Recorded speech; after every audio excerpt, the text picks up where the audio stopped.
Hello everybody, welcome back to HardReset.Info channel. In today's video, I'll show you how to fix firmware update stuck or failed on your TCL Linkhub.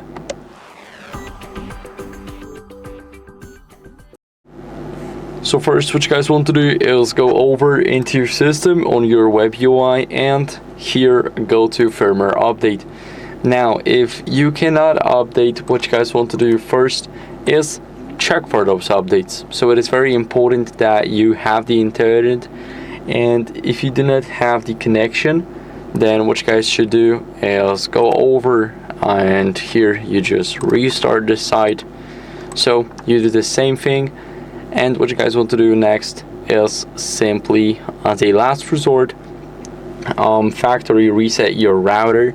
So what you guys need for it is basically a SIM tray opener, and then it will be fixed. So let me quickly show you.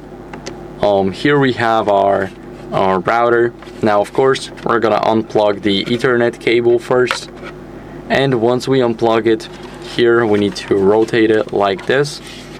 So as you guys can see, now it's rotated. We're gonna go over and simply just open it up. Now let's grab the SIM tray opener and press and hold it for around 5 to 10 seconds. I always keep it in between, so around 8 seconds, and that'll be good. That'll do. And now what we need to do is just let go and see if it really did reset. So let me close it first.